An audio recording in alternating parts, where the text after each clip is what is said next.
Lei 12.403 de 2011 alterou o Código de Processo Penal, estabelecendo novas regras e procedimentos.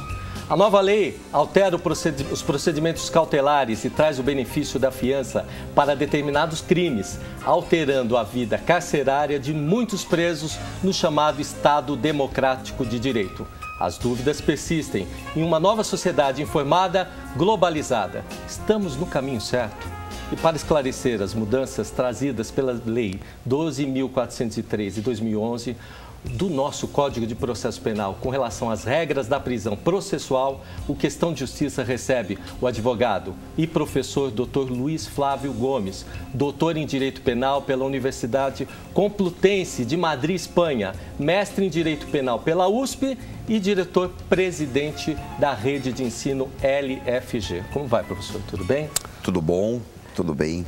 E um assunto, que toda a sociedade quer saber, embora a gente tenha que esmiuçar um pouco, mas quando se fala de prisão, quando se fala de alteração do Código de Processo Penal, é realmente um assunto de interesse que a sociedade toda tem que discutir, né? E quero que o senhor traga à luz aí alguns temas importantes. Sem sombra de dúvida, a sociedade anda com medo, insegura, e toda mudança na lei, em princípio, assusta a sociedade. Uhum. Agora resta saber se esta lei nova realmente vai colocar na rua o mundo de presos que muita gente anunciou ou não. E a resposta, já pela primeira pesquisa que saiu de 1 mês de vigência da lei, a resposta já está dada. Aqui no estado de São Paulo, apenas 1% dos presos que iriam entrar na cadeia, 1% não entraram. Ou seja, a lei então não terá este efeito de liberar presídios, esvaziar cadeias.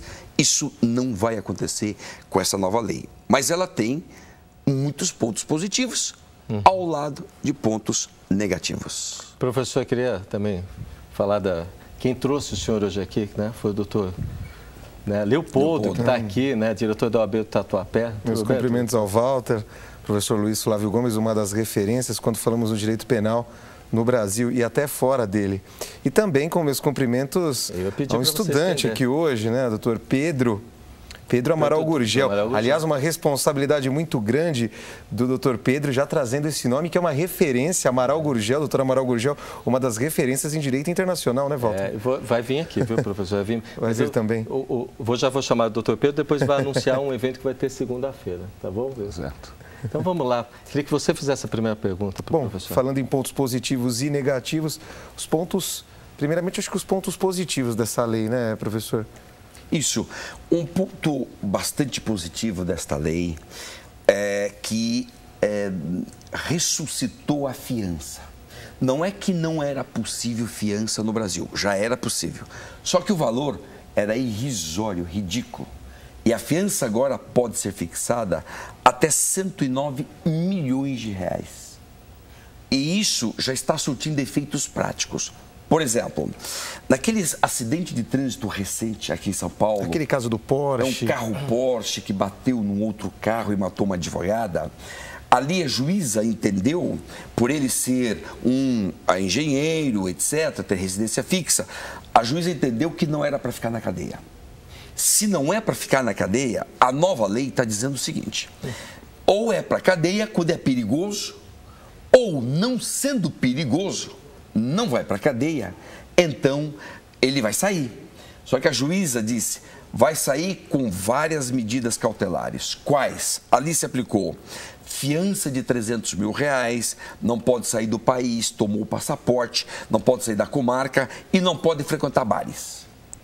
Logo, isso tudo só é possível agora por causa da nova lei. E aqui um ponto relevantíssimo, Leopoldo e Walter, um ponto importantíssimo que a comunidade toda, nossos telespectadores, tem que entender é para quem vai essa fiança. Se, na hora que o povo entender isso, vai perceber que este é um ponto muito positivo da nova lei. Por quê? A fiança, que é um dinheiro que o réu paga e deposita no banco, não é para o Estado. O dinheiro da fiança não é para o Estado. É para quem é, doutor? É para a vítima. é para ressarcimento da vítima. É aquele DPVAT, esse tipo de serviço? Parecido com esse tipo de serviço, só que agora essa fiança ela é criminal, o juiz fixa e o dinheiro fica no banco, fica rendendo até que um dia saia a sentença condenatória. Aí a vítima recebe. Agora, professor, por exemplo, ocorre um crime, né?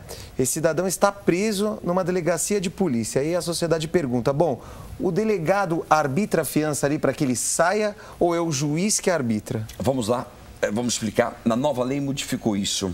O delegado de polícia agora fixa a fiança, é ele mesmo que fixa o valor, só que o réu, o preso, tem que ir no banco pagar. Não é pagar para o delegado. Não envolve dinheiro na delegacia. Não é isso. O delegado pode, nos crimes, até 4 anos. Se o crime cometido tem pena superior a 4, aí só o juiz.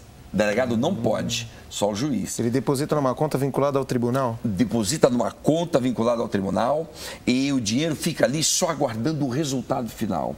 Só comparativamente, para se perceber a relevância da nova lei neste ponto positiva. Pegue o caso Pimenta Neves, que matou uma jornalista, a Sandra Gomes. A família da vítima, até hoje, 11 anos depois, não recebeu 1 centavo de indenização. Por quê? Houve um processo, demorou anos e anos, e agora que o processo subiu para o Superior Tribunal de Justiça em Brasília. Conclusão, ainda vai demorar um bom período para que finalmente a Justiça diga tem que pagar a indenização em favor da vítima. Se tivesse fiança, neste caso, terminou, ele agora na parte criminal já está preso, porque acabou, transitou em julgado, aí a família já teria recebido a indenização. Essa que é a vantagem da indenização, da fiança, que serve como indenização. E isso, digamos, agora ganhou uma vida extraordinária. Por quê? Pegue os casos de corrupção, que ultimamente estão muito em moda no nosso país. Os juízes estão fixando 100 mil, 200 mil, 300 mil, 400 mil de fiança. Conclusão, finalmente o erário público, o poder público vai conseguir recuperar um pouco. Agora, professor, e pensando na empresa, na pessoa jurídica, ora, a pessoa jurídica é um ente abstrato. Aí eu pergunto, cometimento de um delito por parte da empresa, claro, tem os sócios, essa fiança, ela pode ser atribuída, levando em conta a empresa, a pessoa jurídica? Vamos esclarecer. No Brasil, até agora, a única possibilidade de responsabilizar empresa no âmbito criminal está nos crimes ambientais. Só ali. Então, lá nos crimes ambientais, sim, comete o crime, a empresa está envolvida, os dirigentes que tomaram a decisão também vai pagar fiança, tem que pagar a fiança, se o juiz fixar, e esse dinheiro é em benefício de quem foi vítima desse crime ambiental. Interessante. Crime ambiental. Então, é para isso que serve fiança. E é possível, sim, uma empresa pagar a fiança junto com os diretores dela, sem nenhum problema. Isso é perfeitamente viável. Mas isso é um grande ponto positivo da nova lei, ao lado de tantos pontos negativos também. Como a lei, como obra humana, e como toda obra humana, há erros e há acertos. Parece que a legislação hoje ela vem se pautando, ela vem priorizando, claro, a vítima e aí tentando mexer ali no bolso do cidadão. Em vez do endurecimento da pena, mexer ali de forma administrativa no bolso? Eu queria entrar num pedaço disso, porque o clamor popular sempre fala que nunca no Brasil a gente tem 20 anos de prisão do sujeito, depois ele não passa os 20 anos, a gente não tem a pena de morte. O senhor acha que mexendo no bolso, como se mexe, todo mundo que tem um problema financeiro sempre começa a andar para trás. Com essa lei, mexendo no bolso, vai inibir agora a questão do crime, tanto como empresa ou como esses menores, que a gente tem um problema seríssimo hoje com essas condições de automóvel, porque não se tem nenhum tipo de resultado?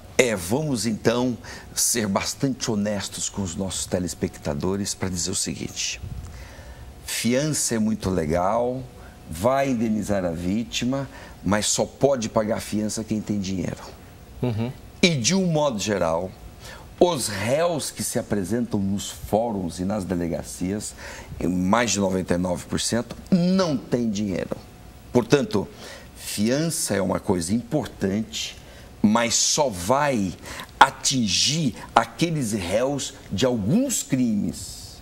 Outros crimes cometidos, digamos, crimes de rua, roubo, assalto, etc. Isso tudo, o sujeito não tem como pagar a fiança. Não paga a fiança, fica preso. Aí, ou fica preso, ou agora o juiz tem outras possibilidades. Por quê? Fiança é uma das 11 medidas cautelares. São 11. E o juiz pode impor as 10, ou 11, ou 9, ou 7, ou 6, em suma, o juiz que escolhe. Mas se é pobre, fiança ele não paga, porque não pode. Aí o que o juiz pode? Recolhimento domiciliar, pode. Monitoramento eletrônico por pulseira ou tornozeleira eletrônica, pode. Aí não pode sair da comarca, tem que comparecer em juízo, não pode frequentar bares, etc. Então o juiz agora tem que ter o raciocínio e a prudência, escolher a medida adequada. Cada réu é um réu.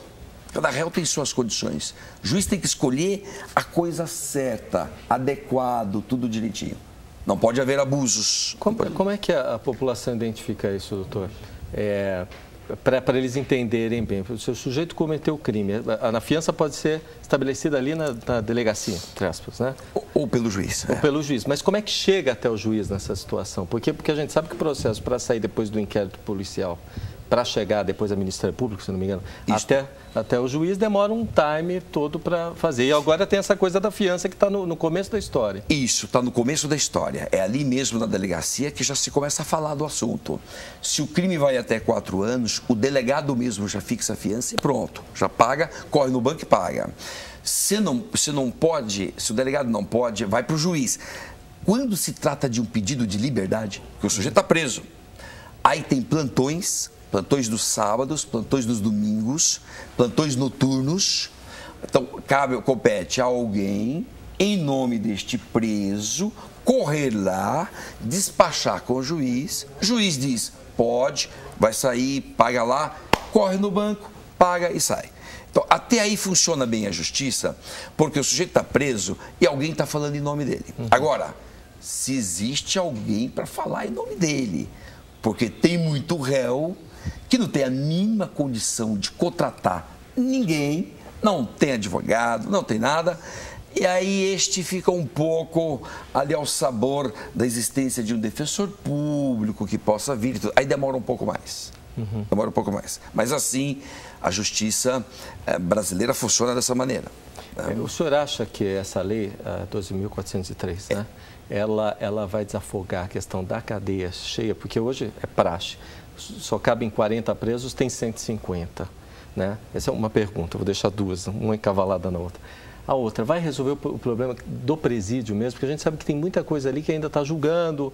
O sujeito às vezes foi preso, isso é a justiça brasileira, né? Já está na hora de sair, não saiu. Superlotação. Superlotação, enfim. O que vai resolver essa situação? Tem pontos na lei que melhoram essa situação? Vamos lá.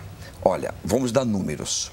O Brasil encerrou 2010 com 500 mil presos. Desses, 44%, ou seja, 220 mil presos, não tem sentença definitiva. Que coisa absurda. Não tem sentença definitiva. E às vezes está demorando 1 ano, 2 anos, 3 anos, 4 anos para sair essa sentença. Essa prisão é decretada. Isso porque é uma audiência única ainda. Logo no comecinho. No começo. Logo preventiva. No começo, preventiva, pronto. O exemplo é este, preventiva. Então, o que acontece? Por esta lei, compete agora ao juiz selecionar quem fica na cadeia e quem sai. E o juiz usa critérios de periculosidade. Réu perigoso não é para sair, não.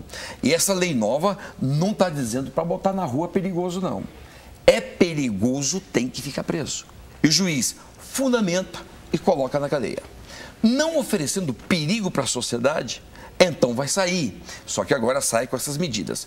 Se essa lei fosse aplicada na sua integralidade, poderia ter reflexos na prisão e poderia tirar muita gente de lá. Por quê?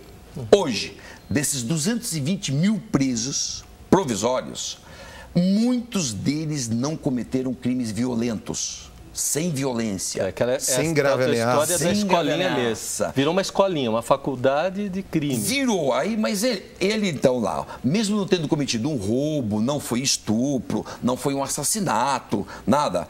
Sem violência, tem muita gente lá dentro. Muita gente mesmo. É algo aí em torno de mais da metade. Nossa. Mais da metade. Então o que acontece? Muitos que estão lá dentro deveriam estar fora. E pela lei nova poderia estar fora.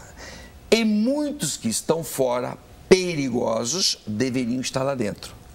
Essa lei permite que o juiz, que tenha razoabilidade, faça a separação. Quem é perigoso lá dentro, quem não é perigoso vai para fora e vai cumprir medidas cautelares.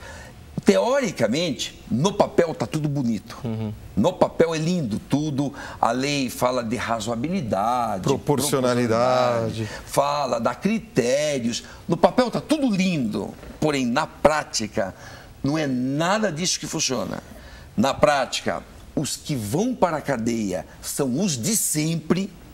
Aqueles que não têm escolaridade, não têm residência, não têm, geralmente, de uma determinada cor, pardo ou negro, no nosso país, vai por aí.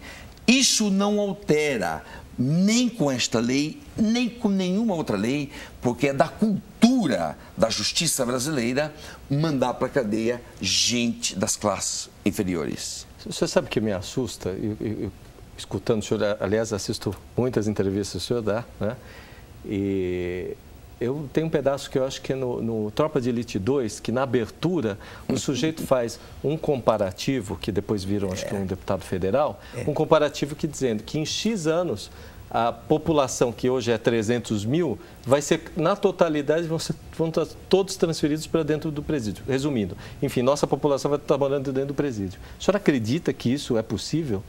No filme Tropa de Elite 2, o professor Fraga, que faz esse papel, que fez os cálculos, essa conta lá... Que aquilo impressiona, né? Impressiona. Ali ele exagerou, mas que é para chamar a atenção de todos nós para o problema. Qual é o problema? O problema é que o Brasil, de 1990 a 2010, foi o país que mais prendeu no mundo. Ninguém colocou gente mais na cadeia do que o Brasil em 20 anos. E nossa polícia funciona, então. A polícia funciona, está ali na rua, está prendendo em flagrante muita gente. Ressocializar nada. Não é, a polícia funciona, mas também funciona em termos. Por quê? A questão é que poucos são os crimes efetivamente capturados. Poucos. Isso não chega nem sequer a 12%. Os capturados. Já 88% de plano já está fora. A polícia nem sequer tem contato com esse crime. Bom, mas esses pouco capturados, a polícia vai e prende precisamente alguém dessas classes baixas. Esse cara vai ficar preso. Esse vai ficar preso, não vai sair, muito dificilmente vai sair. Bom, está enchendo as cadeias, está enchendo, está enchendo. Agora, o que existe de mais grave em tudo isso, o mais grave mesmo, é saber que o Brasil, de 94 ao ano 2000, fechou 19 mil escolas. Que absurdo. O Brasil fechou 19 mil escolas. Significa alguma coisa em torno aí de 12, 13% das escolas brasileiras. Está fechando escola. Ao mesmo tempo, de 90 a 2010, o Brasil cresceu em presídios 453%. Que absurdo. Ou seja, nós saímos de 500 presídios em 90 para 1.811 presídios em 2010. Refletindo um grande problema educacional no país. Que ele faz é fantástico. Então você vê, um país que fecha escolas e sobe presídios, esse é um país que está de ponta cabeça, gente. O Brasil está de ponta cabeça. Está errado. É um país doente. Nós vivemos hoje uma sociedade doente, um país doente. Que não pode um país fechar escolas para fazer presídios. Então é isso que está acontecendo. E você pega hoje um jornal, um dos grandes jornais de circulação do país. Hoje, 7h30 da manhã, eu estava lendo o jornal. Na parte de cima, sai essa última estatística de ontem, de que o brasileiro, metade dos brasileiros, até a terceira série da escola, não sabe fazer conta. de subtrair, não sabe fazer um troco, não sabe ver horas do relógio, não consegue ver. Metade dos que estão na escola não consegue. Estão na escola e não estão aprendendo. Isso é a parte de cima do jornal. Parte de baixo. Ontem, o ministro da Justiça liberou 1 bilhão para construção e reformas de presídios no Brasil. As escolas não preparam para ler, para entender, nem para fazer raciocínios básicos. E os presídios vão ganhar agora 1 bilhão de reais. Conclusão, nosso país fez uma opção declarada por prender as pessoas. E aí aquela conta do Tropa de Elite, é uma conta exagerada, que no ano de 2081, 90% dos brasileiros estariam dentro dos presídios. Aquilo foi uma brincadeira, claro, mas para chamar a atenção de um problema extremamente grave que nós brasileiros não deveríamos estar permitindo acontecer no nosso país.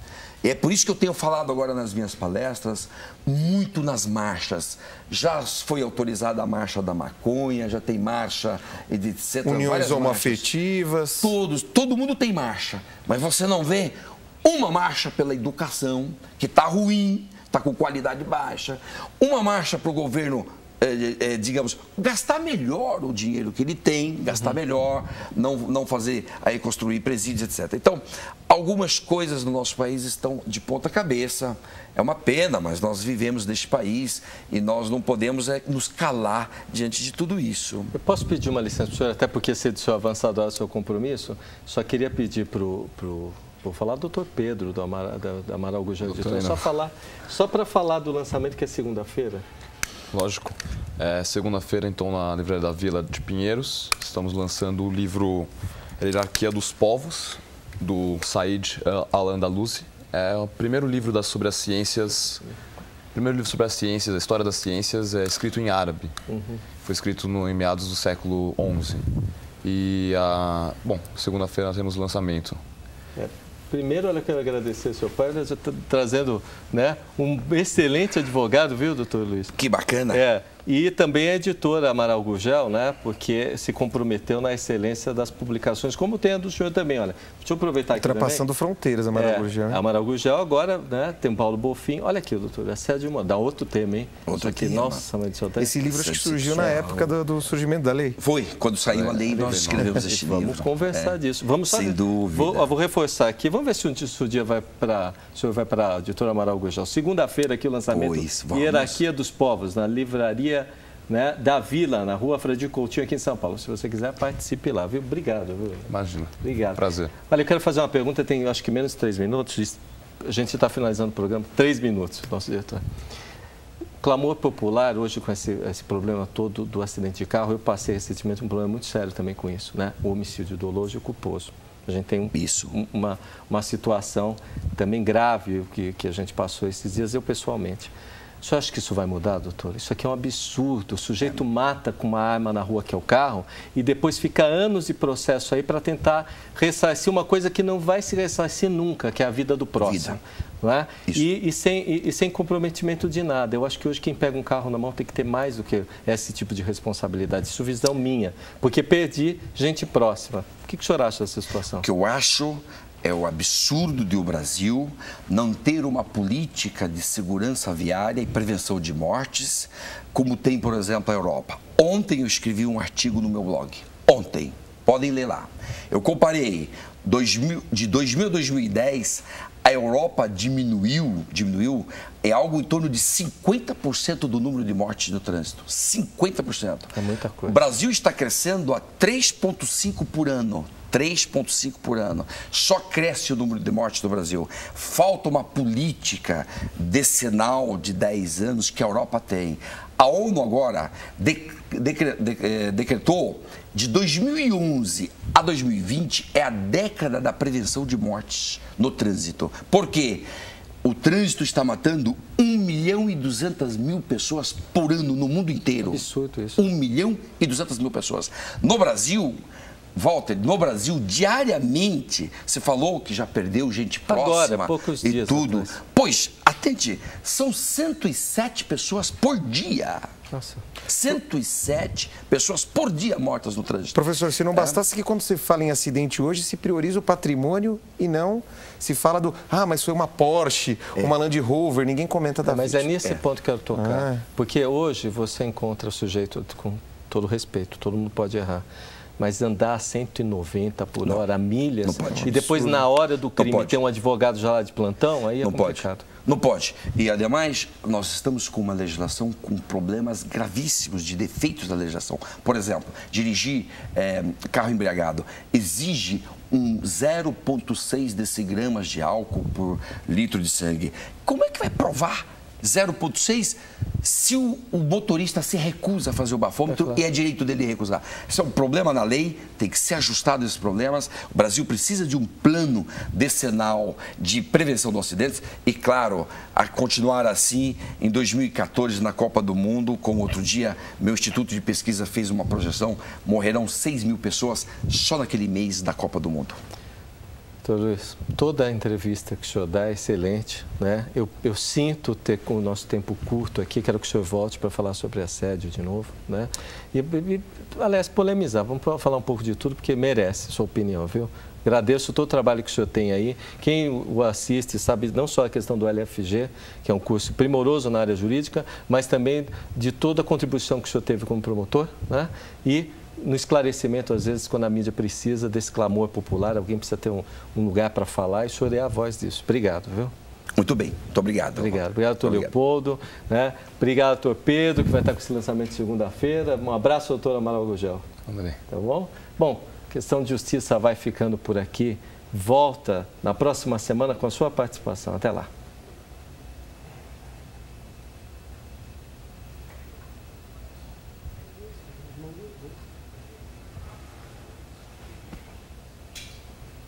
Pronto. Ficou sem a musiquinha.